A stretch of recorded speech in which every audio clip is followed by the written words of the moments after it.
Okay, good evening. And I know that it's late and you're tired probably, so we'll try to be quick. And let's hope that will be interesting for you. My name is Petya. I'm a quality assurance engineer in Microsoft for 4 years till now. And I have strong interest in mobile test automation. Hey. Hello, good evening from me too. My name is Boris and I'm team leader in Microsoft. First of all, I'd like to thank you all for all the patience. Staying that late with all that educational lectures, I'm at least tired. So hopefully I wouldn't make that many of mistakes during the presentation. If I do, please excuse me. You wouldn't notice either way because you're tired too. So let's get up to the presentation. It has some kind of demanding title, I would say. Well, it has at least some beautiful words, for sure.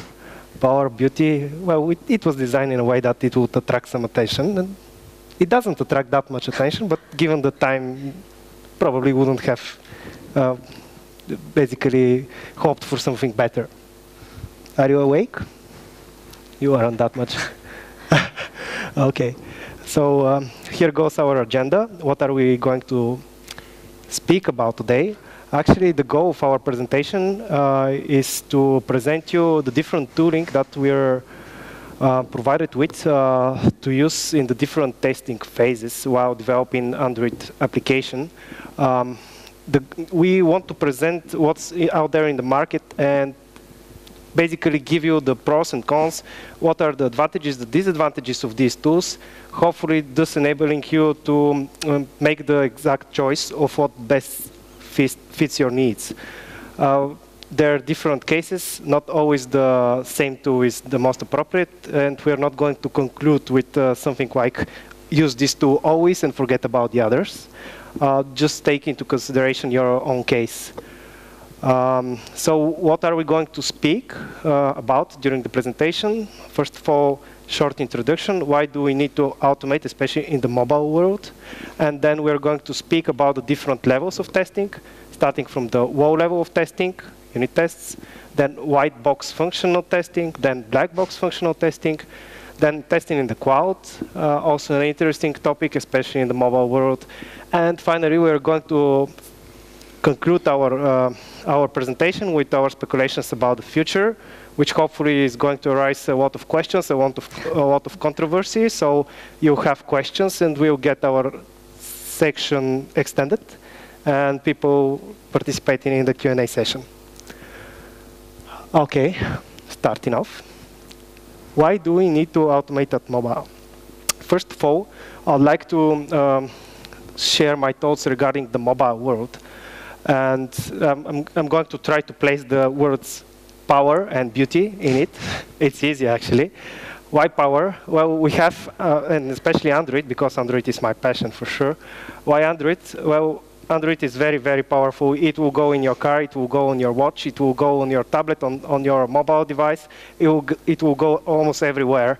It's embedded everywhere. And why beauty? Well, this is even simpler question because it's open thing and it's a community that's working on that. And I'm very excited to be part of this community in many different ways. By the way, if you're invited to join the Google Developers Group Sofia, which is also dealing with Android development and also open community.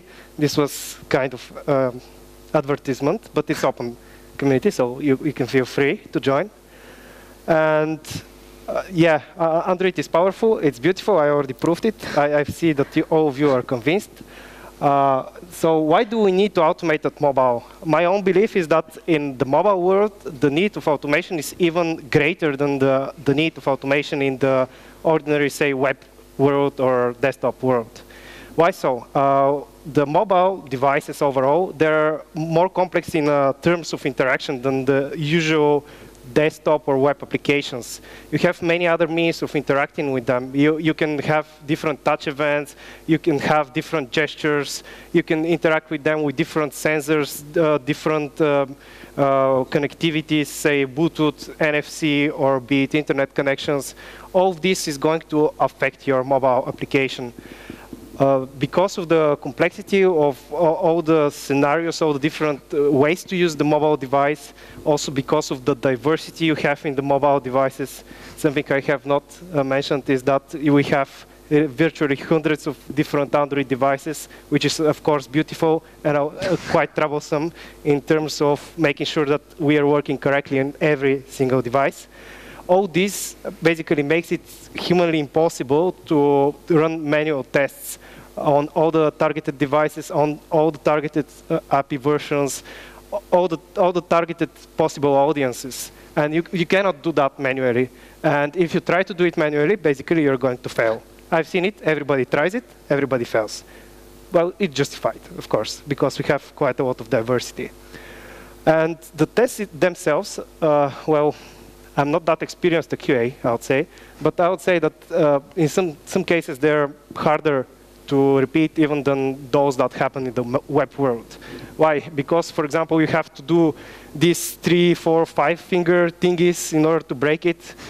Thank God the son of our CEO broke one of our applications because he was better in using 5 fingers in the same time, simultaneously. And we were able to identify yet one more bug with one of our applications. We weren't able to reproduce it. Probably our fingers are a lot stiffer because we were older. I don't know. So yeah, some cases are very hard to reproduce and to repeat. And you wouldn't like to do that every time you release a new version of your code. Also, basically, as with every other automation of tests, this automation is going to give you greater confidence in what you do and basically leave some space for you to focus on the new functionalities you develop.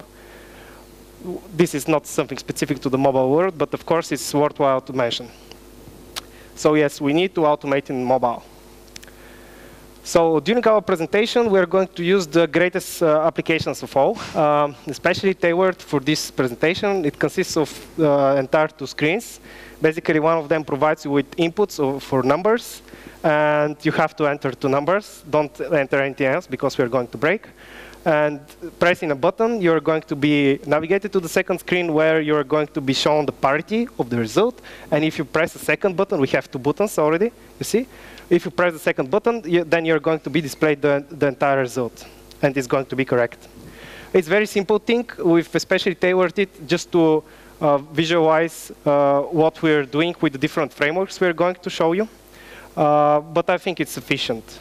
We're going to do the demos, all of them with video recordings. We're not going to do them live because we are completely sure that out of 6 demos, at least 3 are going to be screwed up in the presentation. So we've captured videos just to be sure everything will run.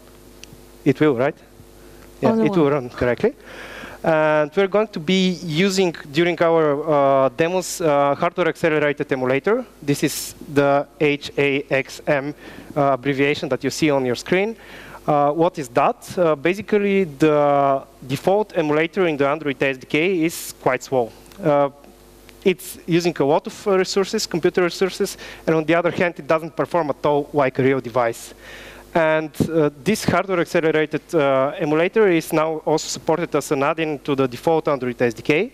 You have to install it additionally, and you have to have the correct hardware architecture. In this case, you have to have Intel chipset with certain features enabled in order to make use of this hardware acceleration. But if you enable it, you're going to substitute the maybe 10-fold slowness of the emulator you're using to just 1.5. So the emulator is going to start behave almost like a real device, which is cool.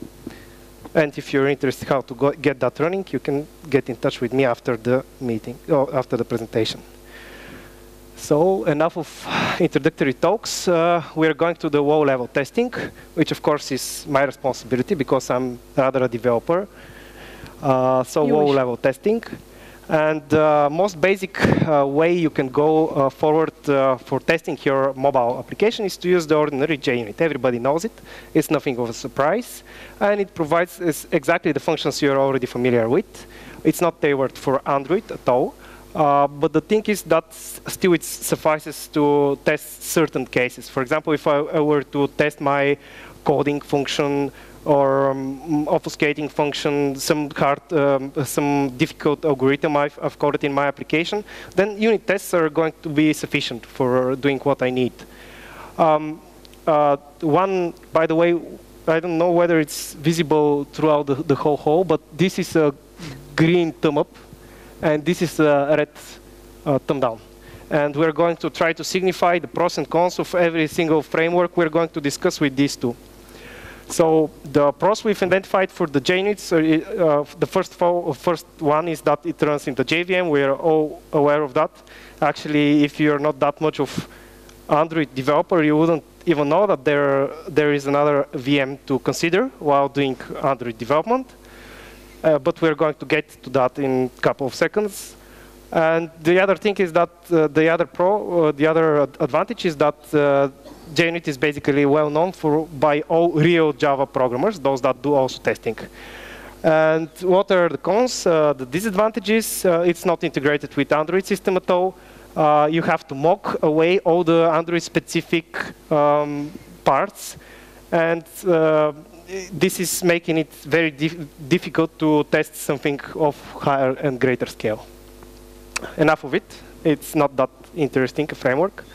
We're going to speak about instrumentation. The instrumentation was very well presented by Angel Tudorov, the first presentation. But what's instrumentation in the Android world? Well, it has also meaning, and it's defaulted even in the Android SDK. Android SDK ships with several frameworks that are provided for doing tests, and they're heavily relying on instrumentation. Actually, the way the instrumentation would work is that you get the code of the test that's under testing, and it's going to be considered like a library project for the code that's doing the tests. And because in the Android world, every application stands in its own sandbox, you wouldn't have been able to interact with the application that you want to test if you weren't in the same context. And this is what the instrumentation will do. It will take the application like a library. It's going to inject code exactly as it would in the web world, for example. Inject some code that would allow us to do some interactions with the application we are targeting.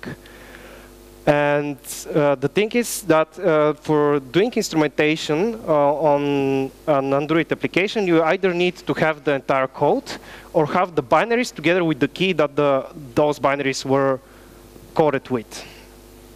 So I wouldn't call the instrumentation exactly white box, black box, sorry, because you need either the code or the binaries together with the key, which basically allows you to reverse engineer and get the code again.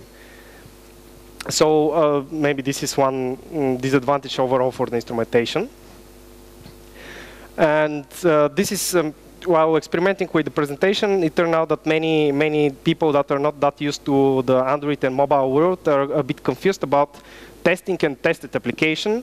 The testing application is the one that traps and the one that executes the tests. And it's actually a full-blown application of itself. And the tested app, this is the application that we want to target our tests to. This is the application that we want to make sure is working. And the way testing in Android would work is that it's going to take the application that we are going to target testing, that this is the tested app, we're going to place it on the device, and then we're going to also take the application that's going to do the testing application, also place it on the device, and then run the tests that are held basically in the testing application, but it's because they're using the same key, it's interacting with the targeting application. A little bit too much repetition of the same words. But you basically have two applications on the device, and one of them has superior way to interact with the other, and it can execute its tests on it.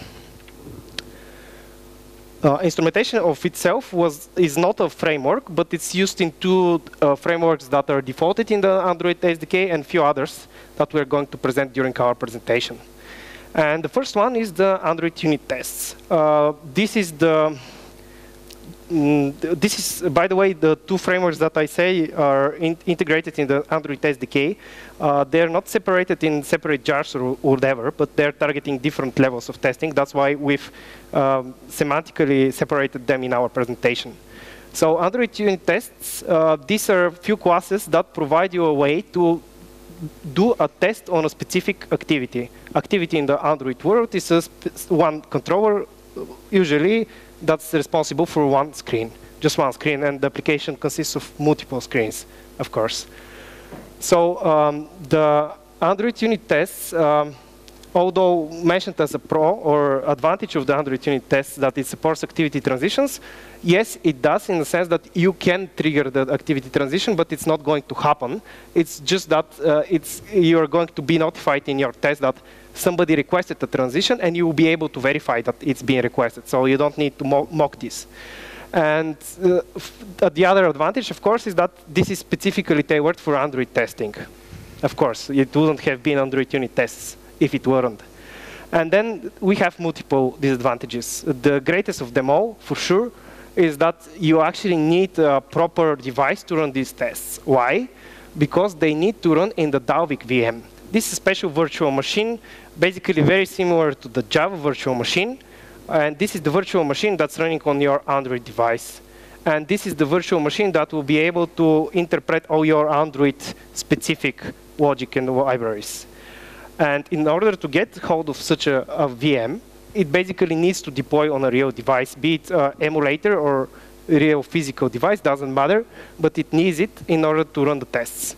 This is a heavy, heavy drawback, I would say. Of course, we have, by the way, I consider using instrumentation as a little bit of disadvantage because, as I mentioned, it's not entirely black box testing. You need to have either the code or have a way to get the code. And I wouldn't say that every app developer will be pretty fine to give you access to his code if you're, for example, third-party tester, right? I believe so. So Android unit tests are the most basic provided in the library. And we're going to head to our first demonstration. Is it going to start? It's going to start. We have a marker. Here we demonstrate the screen of declaring the instrumentation. We have to specify the package we're doing the instrumentation on. And then this is a very simple code for executing the tests. I have to basically overwrite the provided class from the APK. And then I have to declare the activity I'm working on. This was also done in the extension of the class. Getting the target context, and then executing a couple of commands over the provided controls. You wouldn't see everything from these demos, by the way, but the code is also freely available, and we are going to provide you with a link. You can download the code for all the tests. We've just run the tests, and as you see, the first thing that happens when we run the test is that actually an emulator is started. So we cannot run the tests without an emulator. And if it weren't for the hardware accelerated emulator, we would have been hanging for a long, long while waiting for the emulator to start. Now it's a little bit better, but still we need some time, and I have to fill it with some random talks just to justify the time we're waiting for the emulator to start. When the emulator starts, we're going to wait for the application itself to be installed on the emulator, and then the testing application also to be installed. And just when both of them are installed, the tests are going to be run. And they've been run, and they are green now, because we're running a video, and it's not a live demo. And they're always going to be green. But that's how it goes with the unit tests. With the unit tests, you need an emulator, but you basically are not displayed what happens with your application. You're not seeing the actual interactions just because they're unit. They're not integrating with the entire system. They just need the VM. So just to summarize, the Android unit tests, they're out of the box because they're coming with the APK. You don't need to add any additional libraries. And they're running on a real device or emulator. They cannot run without them. So why do we need to get that complicated? We don't. And why? Because we have Robolectric at our hand. What's Robolectric? It's basically a framework developed by Green Robot Consortium. Well, this is a group of a community of German developers that's providing a lot of very cool libraries for Android development. Maybe not only Android, but I'm interested only in their Android work. And one of their works, this framework, Robolectric, is of utter interest to us. Why? Basically, because it provides the same functionality as the Android unit tests with one great advantage. They don't need an emulator or a standard device to run. They've emulated all that. Basically, they were the JVM to act like a Dalvik VM, and they're able to execute the same tests, but in a JVM. Why this is so important? Well, because you don't have to pay the great disadvantage of either running your emulator or having a physical device, and still you can run the same tests. They have even one more advantage, and it will be the concept of shadows. What is a shadow? Shadow is a mock, but on steroids, basically. Why is a mock on a steroid? Because when you do a mock, you have to declare that a particular instance is going to be replaced with another instance. That's going to provide some data you've defined. And what is a shadow? Basically, you extend a specific class, provide additional logic to it, and then just tell the framework, Robolectric, please God, vote my extension rather than the original instance every time I need it. And this is very cool. You can do a lot of things, really. You can, for example, even count how many times a specific method has been invoked and stuff. So you can do a lot with these tests without any that much of a effort. And actually, the Robolectric guys, they were forced to do the concept of shadows, because otherwise they would have not been able to automate and mock the Android specifics in the JVM. So we're very happy that they were forced to do that. Of course, it's a unit testing framework, so it doesn't go throughout many modules. It cannot navigate as such. And one more thing, Robolectric is still limited to several API levels. It wouldn't work with API level 19, neither with API levels below 16. Currently, they're working with providing support for 19, also 20, but it's still work in progress. This is not such a limitation, though, because even if they cannot emulate every specific version, usually when we develop Android applications, we try to tailor them in a way that they are going to work with the most popular APIs. So even if my application is developed in a way that the lowest supported version is 8 and the highest is 20, this still leaves me the space to run it as 18, right? So that's it. You just declare that you're running as 18, somewhere in between, and then you'll be able to use the Robolectric functionality. See it? So this is the place where we declare the API level that we want to run with, and also some specific regarding the Robolectric run. And otherwise, I wouldn't say that the test is that much different from the one that we provided for testing with Android unit tests. Well, one major difference is that we wouldn't need to use emulator or physical device. And we are going to see it just now, because I've just run the tests. And now the tests are running.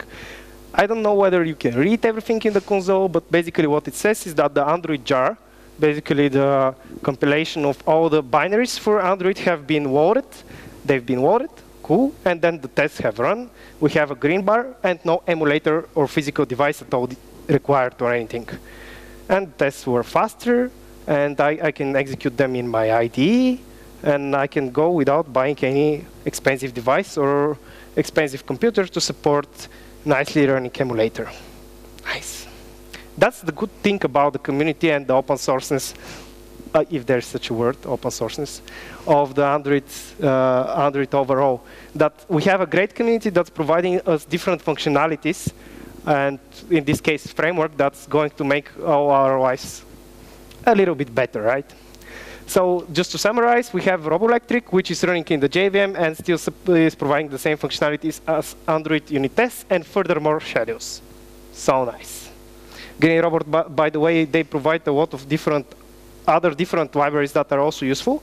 So if you're interested, I certainly advise you to go to see their GitHub page. Well, we're going forward with our agenda. It's the functional tests. And it's going to be, firstly, the functional tests provided by the Android SDK. They're, first of all, not mentioned on the slide, but they're also relying on instrumentation, so you have to instrument again in order to be able to run them. They already provide transition between activities, as opposed to the Android unit tests. And the tests are visualized, and you are going to see it only if you look very fast, because we have not placed any delays in the execution. So sharpen your eyes for the video that's going to be shown in 5 minutes. And because these tests, they really run as a proper application on the device, you have to behave exactly as an Android developer would do. And one of the things is that Android does not allow the developers to affect in any way the UI displayed if it happens in any other thread but the main thread. It has just a single thread that allows you to do modifications. And now because the functional tests, they're also driving to getting integrated with the system better than the unit tests, they also have to follow the same rules. So I'm not able to modify the UI anywhere else but on the UI thread. And you'll see why, how that happens. And I believe that this justifies my statement that this is a little bit of cumbersome code, I believe. Something overall that I have not mentioned about the instrumentation tests, but maybe this is a good point to add it, is that the instrumentation tests, they're always limited to just a single application. You cannot interact between multiple applications.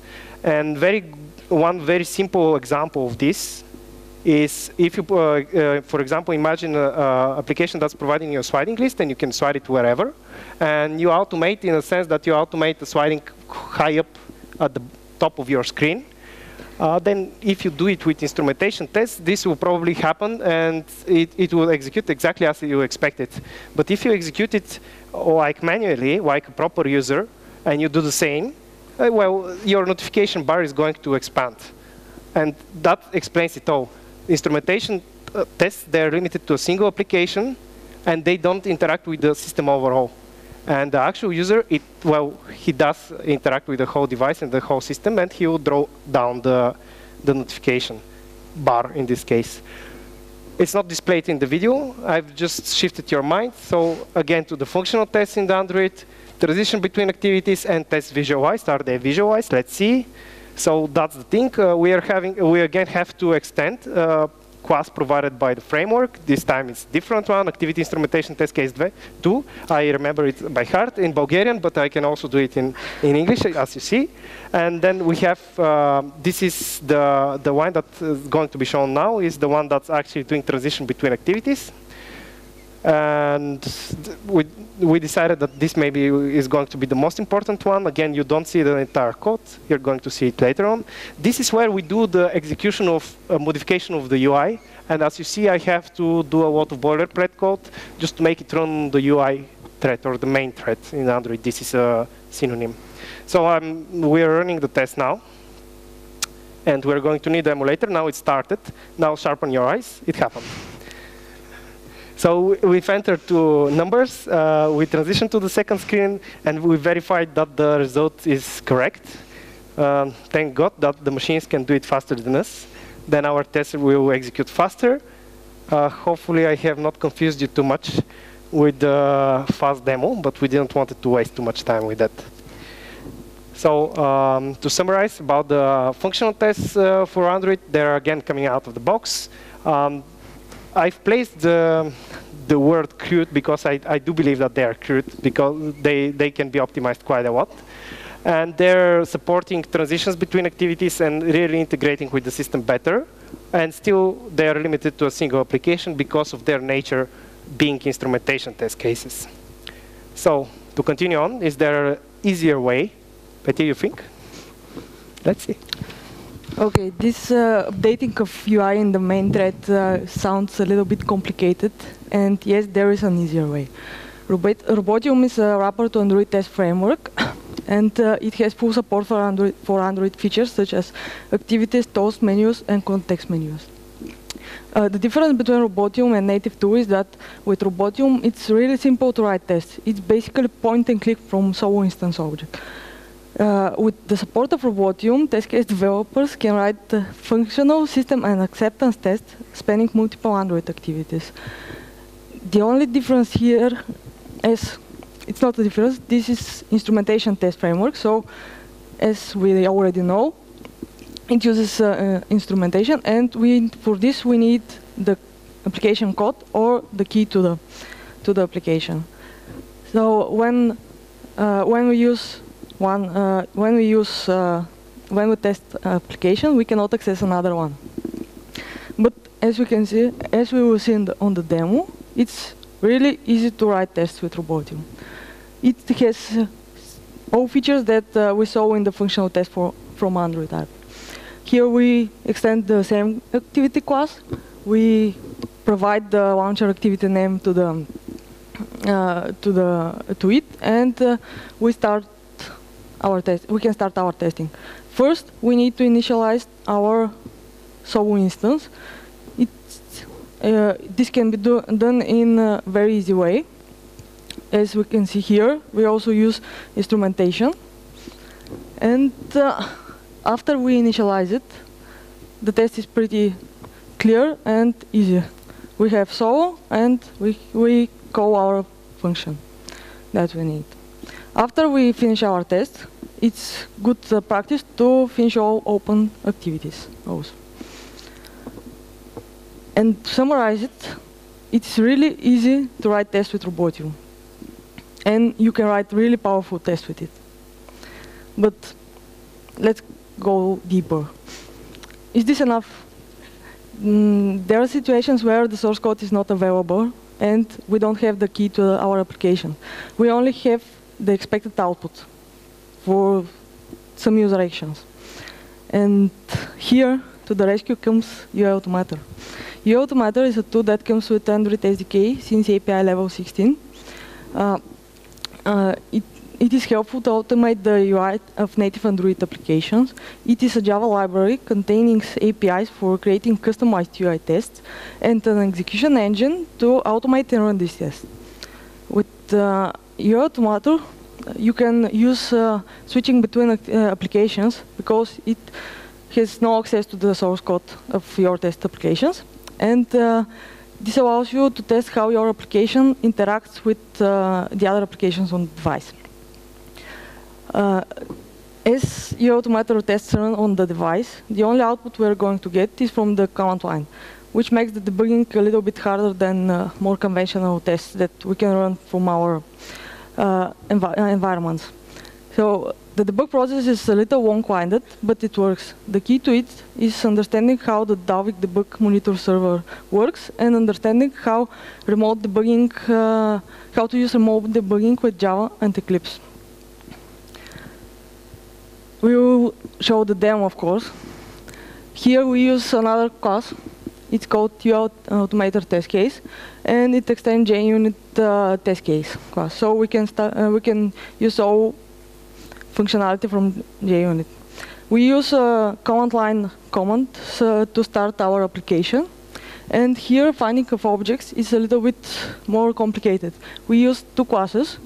We use selector, and we use our object. After that, everything is really simple as Robotium. To run a UIAutomator test, first we need to create a test project. And this project is a jar file. After that, we need to build it. And after the building, we need to push that file to the device. And of course, we need to execute a shell command to run the test. In summary, we can say that with UIAutomator, we can ensure that our application will return the expected output to the series of user actions. But still, is this enough? What about the others? What about the web views? What about the mobile web? Of course, there is a tool for that also. Appium is an open source framework that can be used for automating hybrid, native, and web applications. It is cross-platform, which means that you can write tests for different platforms using the same API. It drives iOS and Android applications using the WebDriver JSON wire protocol. Because it uses this protocol, a client written in every language can be used to connect to the server and to send the appropriate HTTP request. Appium uses Google UIAutomator and Google's Instrumentation to support all AP levels of Android. Your instrumentation support is provided by using another project called Cell Android. All this trying to be unique, this unification that we can write one test and execute it against multiple platforms, and that we can use different languages to write our test. This brings a little complication in our tests. As we will see on the demo, finding of objects is a little bit complicated and error-prone. Also, as Appium needs a server to work, there are always some drawbacks with it. We can have some drops from the internet connection. And we'll see the demo. First, we need to start our server. After we start it, we should provide the URL in our test. After we provide the URL, we need to compose an object called desired capabilities to tell the server what kind of automation session we will need for our test. And after we send it, we need to initialize our driver.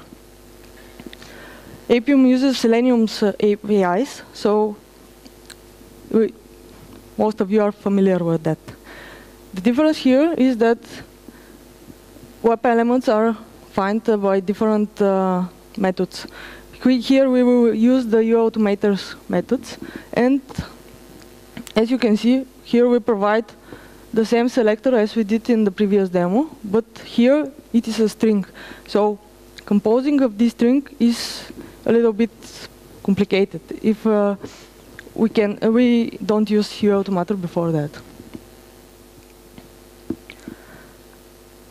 In summary, we can say that with Appium, you can automate any mobile application from any language and any test framework. And let's continue. Let's go cloudy. Everybody heard about cloud services, so we will be quick on that. What's SaaS software delivery model that provides software over the internet. So the client doesn't need to build up his infrastructure and his environment. This way, we can get device utilization, especially in mobile world, because we need to test our application on different devices, and we don't have these devices all the time. So when you use this, we can utilize the devices, and we can test our application better. The harder thing here is that the devices are far away from us, so we cannot touch them, and this makes the analyzing of results a little bit harder. Perfecto is an example of such a SaaS-based services. It has really nice interface. It's really easy to use this interface, and the reporting is really good. Of course, it provides video recording of the test execution. With Perfecto, you also can write one test and execute it against multiple platforms if the UI of the application allows it. The drawbacks here are that Perfecto uses rooted devices, which not always is better, because rooted devices sometimes behave different than the common devices. And of course, it is paid for service. So let's go to see the future. Yeah, before we go to the future, let me try to summarize what we've seen. We've basically seen implementations that will help us automate our tests throughout all the testing phases that can happen to us. From the low-level testing, that's more interesting to developers and other humble beings like me, then to functional testing, that's either white box when using instrumentation or black box when using some other approach like UIAutomator or Appium in cases of newer versions, Appium versions. Then we've also looked at one other alternative that's parallel to all those, and this is testing in the cloud. So we already have some things provided. Still, we believe that there are other things that need to be added. Can you, please? What isn't tested? What actually makes the Android world interesting and working with it, the mobile world overall, is that we're provided with a device with higher powers than our laptops or our browsers. And what are these powers? These are all the peripheries that are integrated in our device. This will be our GPS, this will be our gyroscope, this will be our magnetic field detector, this will be our internet connection, this will be our NFC or Bluetooth or whatever. We have a lot of them. This is our integration with the environment. We are not in the browser, we are integrated in the environment. This is very important. And regretfully, we have very little of that at the moment. None of this is, you cannot mock or test this at the current moment. That's why there are myriad of tools. That's why when we ask you about questions, you're going to say, why didn't you speak about that or about that or about that? Yes, we haven't spoken of them, but they have all the same properties. We still have a gap to cover, and this is the future of the mobile testing. And many other frameworks are going to pop up until we are able to really cover all this gap. Currently, I would make a parallel. We have, if we were in the web testing world, we have automation of input of text, say, and then maybe clicking a button, and that's it. Think of the web applications. We have many other things we need to have. In the web world, we have it. Currently, we are very restricted when we want to automate in the mobile world. And I would really like to see when we are really able to automate everything we need and get the tests we need to cover and make sure that our application is running. And I think that covers it all. Thank you. And if you have any questions, we are open to them.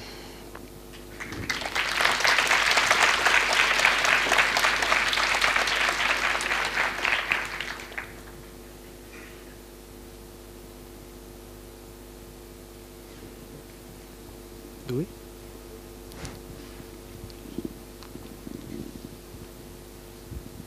What about Selendroid? It's the last version, I'm Petya? guessing You want 12 supports some basic interactions like tap, double tap, holds, and so on. Okay, Selendroid uses instrumentation as the Robotium, but the setup of testing, the writing test, is a little bit different. That's why we choose to use Robotium in our presentation, because both tools, they do the same things. And Selendroid... Ladies and gentlemen, please enter the main hall for closing. We are going to announce the winner from our ISTA game. Money raised for the Foundation Digital in the best session from this year's ISTA conference. Thank you. Thank you, thank you. We have 2 more minutes, I can see it, so don't regard it. Okay, we are in a hurry, so Selendroid it doesn't provide anything that can be covered by the other two, so that's why we didn't include it in the presentation. Is this answer your question, or?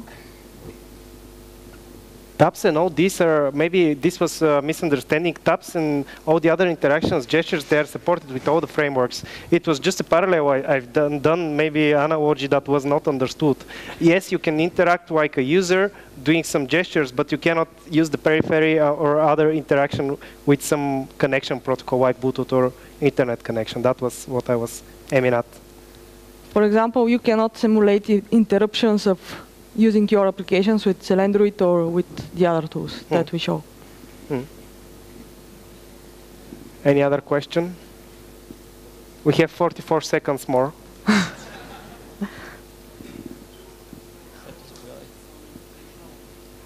Nikki, I cannot hear you. Can you? Okay, you showed us some functional tools which you're using for automation testing for Android. I cannot hear you yet. Can you please? Okay, I'll try louder. You showed us a few functional automation tests for Android tools, but could you tell us which one of them you are using in your work? Robotium or Appium? Nice. So it's different. We have different needs and different scenarios, and one result I can give you is that whichever we use, we are able to automate between 30 and 40% of our test cases. Exactly because this interaction with the environment around, we cannot mock it. And believe me, phone calls, for example, dropping internet connection, they're always at hand. They always break our applications. They're those that we're interested in, and we cannot automate that. We've used Robotium to answer your question. We've used Appium to answer your question. And we also use UIAutomator. We also use UIAutomator. UIAutomator also, Verbatim. It depends. Basically, if I'm to choose a framework to automate, and I'm not developing an application for both platforms, iOS and Android, because Appium can support both of them, I would go with UIAutomator maybe rather than Appium, because it's a little bit more cumbersome to code.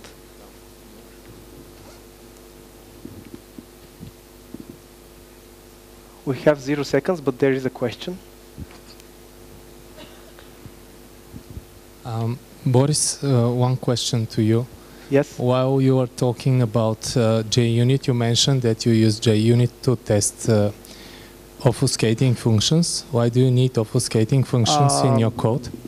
Obfuscating, I either mentioned it by mistake, I cannot remember. I didn't mean to, and that was not my intention. I meant encoding, for example, if you want to encode something to do some crypting, for example, some other heavy algorithm. Obfuscating is not a matter of your code, as you know, and I'm sorry for my mistake if I've really done it.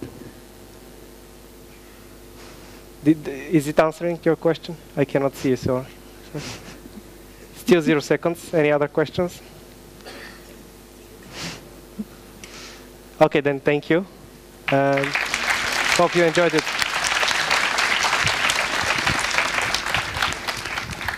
Please stay seated, because we are immediately heading for the closing.